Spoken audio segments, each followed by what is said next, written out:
Welcome to Behind the Narrative with me, Katharine Spence. And me, Ian King.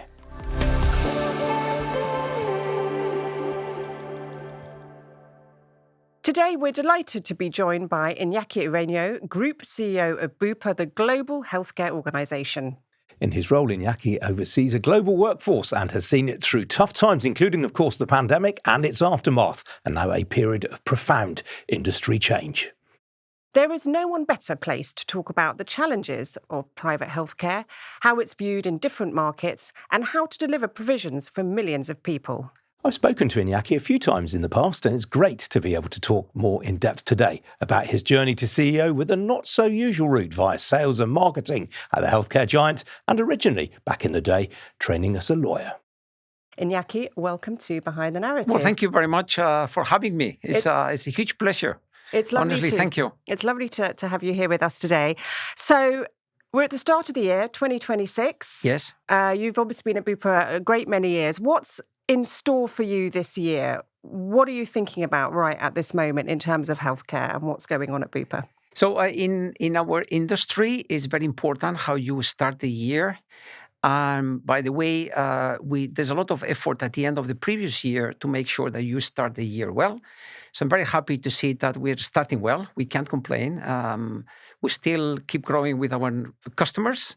So now we are more, now that the business is starting in a good place, now we're probably more focused on the strategy and what's next on the radar, because we never stop. So, obviously the B in Bupa stands for British, but Yes. what a lot of people in this country may not appreciate is that your business in Asia Pacific is actually far bigger than your interests in Europe. Exactly. Look, and I think we probably need to recognize that in Bupa, we haven't done a great job telling our own story. Today, we are 100,000 people. And probably when you think about Bupa, that is very much linked to Bupa should be like in the UK. Today, the UK amounts for 25% of our business. And the rest is outside. So exactly. And the biggest business we have today is in Australia. So you are correct. Obviously, not being a PLC, does that mean you have to think far more carefully about how you deploy capital and when you're taking a bet on a particular geography or a particular activity? Look, you use the word carefully, and exactly. So you need to be careful because if you deploy some capital in something and then you fail, you don't have anybody to go back and say, we need more capital because there's nobody there. We don't have shareholders. So we are a private company limited by warranted. So that means with no shareholders. But on the other side, we have, it's part of our job is to produce profits because we need to produce profits to keep going and to reinvest those profits. It has to be done carefully, but it has to be done. Because on the other side, we don't distribute dividends to anybody. It's interesting. Pick you up on that word profit, because I remember covering Bupa's results 20 years ago, and it always used to be called a surplus in those days rather than a profit. Does that mean that Bupa's less cuddly than it used to be? I think, we use the language in as clear as possible, no?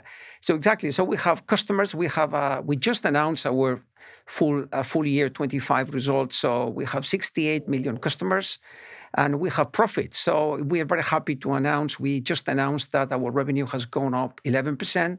Our profits have gone up 16%, and they are above 1 billion. So 1 billion pounds. So we are happy to say this because we need profits to reinvest because our business is based on reinvesting all the time. For example, last year we opened 100 clinics in many different forms in the world.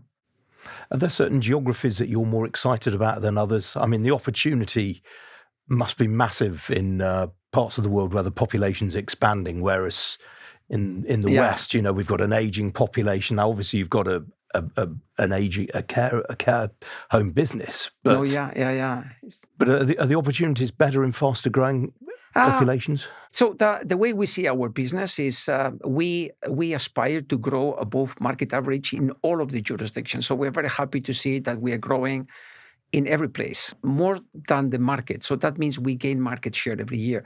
So because of this, we take a lot of time looking into the UK, for example. Okay, but there are special places in where we have a special focus because we believe there is a lot of growth there. Probably the main one for us today is India. We already have 25 million customers in India, which is a big amount. I mean, it's a big number. Is it viewed differently in different countries? Because in the UK, we have a specific, very highly charged debate around private public healthcare. Is that unique to the UK, or is it? Do you feel in the countries that you're operating in there are certain reputational issues associated with private healthcare? Because here, it seems to be something that people almost are embarrassed about. Yes, Or I know. is that the same elsewhere? I or know. Is this No. a British disease? No, I mean, with probably there are differences, but you can see that in basically everywhere. So there is this big thing about public systems, health systems, and private health systems. So then it depends on the country. So there is a bit more severe, a bit less severe or is done in a form X or Y. But yes, it's very common. And do you think the role of you must closely follow what goes on in the NHS? I know you're a global role, but just to talk about the UK for a minute, you must follow what happens. And what do you see private healthcare's role going forward? Talking about the sector more generally, given the NHS and the issues that are going on there at the moment. So, COVID was a big shaking for our industry. There is something that we haven't spoken that much of about COVID is the fact that in every country, we needed to tell all of the existing patients, people with small tumors, we needed to tell them, you need to go home because our hospitals will be dedicated to COVID. And that was, for our industry, that was a big failure. And when I say we, I mean the public systems, the private systems, and I mean all of the countries, because it showed that health was not as developed and not as digitalized as other industries. So since then, there is no discussion that all of the health systems need to be digitalized, public and private. So now we are all under the run and the change. So we need to run our business well, but we need to change the business as well. And this is why we're having issues. Public systems, private systems, and in every place there are issues. We're adapting. Let's talk a little bit about COVID and the response during the pandemic. Because obviously you've seen it through and Bupa through those terrible years. Do you think we've learnt from that pandemic, or do you think there's more that still needs to be done? So I think half and half. So there were some learnings, but also some things I'm not sure whether we would probably commit the same mistakes. But anyway, there is something that I am especially, let's say, impressed with is, and I don't think we have spoken enough, is in COVID, many patients that they had pre-existing conditions, take someone with a tumor, someone with a small tumor. We needed to tell these people, you need to go home. Because the hospitals, and you need to stay at home, because the hospitals will have to be used by people, for the people with COVID. So we're sorry. And when they came back, the tumor was bigger. That showed that in healthcare, we need to go more quickly to find ways of providing remote healthcare. That was not, all of these mechanisms were not available in COVID. So if there is another pandemic, then we need to make sure that if you need to go home, you will be treated at your home. And do you think, have you at Bupa instigated a faster pace of change to make that happen then? Well, 100%. So, and I see this movement happening in many companies. Some people with more challenges or less challenges. For example, I can tell you, like in Bupa, we have this platform called Blua. It's the Digital Health by Bupa. So we provide remote care systems. But for example, you can talk to a doctor and get a prescription on your mobile phone. For example, in the UK last year, we did 1 million GP consultations. But we are just an example. I think all of the other private competitors, but also public systems, they need to develop all of these tools, because if there is another pandemic, we need to make sure you're going to be treated at home. Well, this is one of the issues, isn't it? That's always in the news around, should you be able to physically see your GP or not? And do you miss things if it's an online consultation? But you're of the view that online consultations are a good thing. Online consultations, they are already here. So we can discuss whatever you want, but the thing is they're already here. People love them. And we need to say something that is very critical.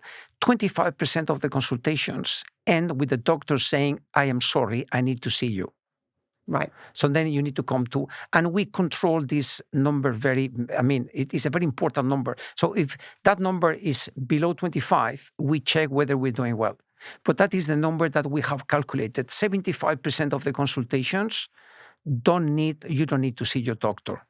It sounds like in the last few years, the healthcare industry has changed quite a lot, especially because of COVID. In fact, we've just done a survey at H Advisors with YouGov and CEOs who say that 75% of CEOs say that the pace of change has massively accelerated over the past year. Is that something you're grappling with? Do you feel in your tenureship of Bupa that things are moving faster and you're having to adapt more quickly to changes in the industry? I think the answer is yes. I'm not sure whether the last year was really heavy, but it was in the amount of change. But the answer is yes. But this is because, again, we as an industry, we have been too conservative. Before COVID, there was still people working in our industry asking ourselves, can we do like a telephone, like a call, like a consultation at the mobile phone? Oh, no, man, because now, thanks God, all of that is done and we are moving as quickly as possible. But we had homework to do in our industry. What are you seeing in terms of claims inflation just now? And I mean, obviously, the cost of delivery is going up as well. I mean, inflation is pretty embedded just about everywhere you look right now. Yeah. No, I think the claims space is changing. So exactly, I mean, that is we have more claims, but the unitary cost is bigger. However, the way care is delivered is changing. So we have more, for example, we do more preventative care that at the end, these are consultations done by a health coach and a patient that happen, let's say, in the mobile phone. So you can say, so these are like more claims. But on the other side, we're seeing less unneeded frequency to people going to a clinic. So the whole thing is changing. It's more digital now. Yeah, it's, as we said, a lot of change. So we never stop. What I find really interesting looking at your latest results, though, is that certainly here in the UK, you still have more individual policyholders than you do corporate members. And yet corporate membership is still rising, and yet you're still managing to grow the personal lines as well. I'm not sure, Ian. So this market is very corporate driven. So, and that is because of the tax implications. So that is very funny. You see, depending on the market, depending on how the tax schemes are built up, you have more corporates, more individuals. Anyway, this is, we are working to have 100% correct that we are working to have more individuals in the UK. We're very happy now. You can go to the website and you can become a Bupa customer and you can pay, I think it's £23 a month or something. So we're using more digital products that can help reduce the waiting list in the country, all of that. I mean, it's funny because you're talking about the price per month. This is, I think, a big change in the last, I'd say, 10 years in private healthcare, which was always something slightly shrouded in mystery, something you got if you were in a big company. And I think the younger generation, Gen Y, Gen Z, are much more open to, look, if I need to pay for something because the public healthcare system isn't providing what I need, they're more open to it and it seems to be more accessible. Do you think that is a generational shift towards private healthcare? What have you seen over the last 20 years? I think it's because the participants in the industry, like us, like Bupa, we have made a lot of progress on developing products that are more affordable. Right. In Bupa, you can pay £23 a month and you can talk to your doctor in the mobile phone and get a prescription. So this is something that in the past was not even possible. But because we didn't have the tool of more digital health tools. We're talking about sort of more accessible. One thing I did want to touch on is, this is probably like a bit more of a moral ethical discussion rather than a business one, but how do you choose what to insure and where the lines are, because because basically the world is constantly changing. I mean, I'm sure when Bupa was set up, there were different kinds of priorities and different kinds of illnesses that people had. Totally. It's changing all the time, right?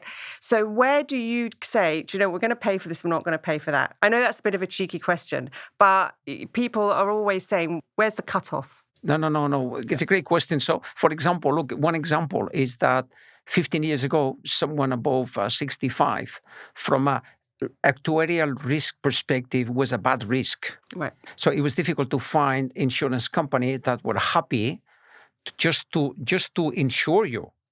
Now, that because the world is moving, the old 65 today is the 70-75. So now you can buy your own medical insurance if you are of that age. So this is what really proves what you're saying, is that things are changing. So, and look, how are we doing this? Is at the end is we tend to provide. We are very much focused on full service company. So there is a lot of actuarial analysis. We know we are not great. We try to be prudent. And there are elements of the business that we especially worry, to be honest. For example, people above 65. I just mentioned them, but from a new customer that is coming above 65. But today, in our insurance portfolio, we have 3 million people above 65 that they get premium increase every year because they age. We cannot forget about something, is our business is not really like an insurance, it's more like a service, because we start in January and we end in December. Mm-hmm. So it's not like a life insurance that you gain some rights after the years. Here it goes with the year. So we are now working, for example, we take that community of people above 65, how we can diversify the way we serve them so we can keep them with a much lower premium increase year after year. So to make it. No, I get that you're going to have so many pressures and so many challenges, but do you sit there, Iñaki, on a Monday morning and going, okay, there are these new cancers, we're going to do that one, we're going to stop there, we're not going to do that one? I mean, how do you judge what you are able to insure and not? Well, in every country we have institutions that we refer to. Yeah, they're very credited, so we normally rely on them. So they already every year they issue their own opinion. So this treatment now should be is well treated. The question here is more like, it's not like a financial discussion. It's more like whether this treatment is okay. We give this treatment because it's safe. Right. So there is always like a financial institution that, depending on the country, it depends. So we hear them, and then we incorporate them or not. So this is the way it goes. It's the debate in the UK quite often does, certainly with the National Health Service, does boil down to value for money. You have this body called NICE there, which basically determines whether a new medicine is sufficiently value for money for the NHS. Presumably, you don't have to have that same sort of consideration. If a patient wants treating, you'll be more open to using this medicine. Well, but the thing is, don't forget, Ian, about something, is the financial implication is one, but the other one is how safe is this treatment. So that is not a small thing for us. So we need to hear from the expert.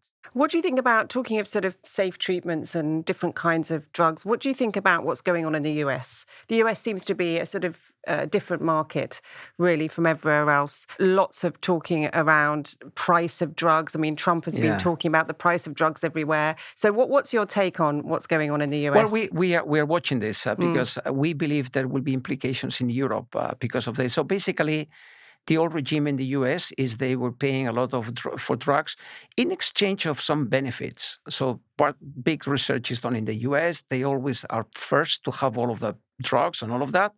So now the new agreement that Trump has achieved is, I have the right of having the best price in the world and keep all of the other benefits. So the question here is how these pharma companies are going to compensate. So probably we're watching the process, and I can tell you we're watching, and you can imagine a bit worried. So what does this mean for us? I think he feels that American patients have been subsidizing patients in Europe, doesn't he, essentially? Well, they have, on a pricing perspective, well, I don't think so. The thing is a full pack of things. So there is a big advantage from a country perspective that if you get first, If the research is done in your country and you get first all of those drugs, there's a lot of value there. So this is why the US, I guess, we're okay paying more. But this is the new thing, is that they will have the best price and they will get all of the other benefits. So what's going to happen now? Probably the price in the other countries will go up, because then the right that Trump achieved was to have the best of the prices. So if the prices in other places go up, then he will have to pay high prices. So anyway, that's moving parts. That's happening now, and we're watching. But good point. Yeah. I mean, it's not a small thing. One of the most exciting things, to my mind, that you're doing right now is in the field of genomics. You're offering customers the opportunity to have their entire genetic code read for them. No, exactly. And thank you for saying this, Ian. Yeah. So we have done. No, we're super enthused with this avenue, because basically we need to understand what's inside you, what comes with you, because it has an implication on your future. So we have identified three things, three conclusions. One we knew, kind of. The other one is a surprise. We knew that between 15 to 20% of people, they would probably have a serious cardiovascular disease or an oncology issue. We know already that 35-40% of people, they will probably have a chronic disease like diabetes, that sort of thing. This we kind of expected, but there is something that was a big shocking news, was that all of us, when I say all, I think is 98%, we all have drugs incompatibilities. So the point is, doctors now are starting to say that in 5 years' time, they will remember what they were doing today in 2026, in where they were prescribing drugs without checking the database of your incompatibilities, and they will find, how come we did that? Many of the hospital readmissions is based off these drugs incompatibilities. So probably the element that is prescribed is good, but that drug is not good for you. So that produces a lot of readmissions in hospitals and deaths. Interesting. So That's a new thing. That's a new thing. No, that's a new thing. So we are working now in Bupa. That's a big avenue of working to see how we can give this opportunity to identify these drug incompatibilities with all of our customers. And because, as doctors say, in 5 years' time, they will think, oh, man, I was prescribing this and I didn't do any check. So look, take me, kind of a personal example of me. So I was one of those people. I'm older than you, so you know this. So, but anyway, so the thing is, I was prescribed statins. Mm-hmm. Special type of statins. Thanks God I was fine, but this happens when you get old. So the thing is, but then I found on my sequencing my genome that type of statins were not good for me. It's not that they were negative, but they had no impact on me. So for 1 year and a half, I was having these statins for nothing. No. Yeah, for nothing. So I think, thanks God, I'm fine. So I have taken something else now. At the moment, I think you're charging in the UK about £225 per test.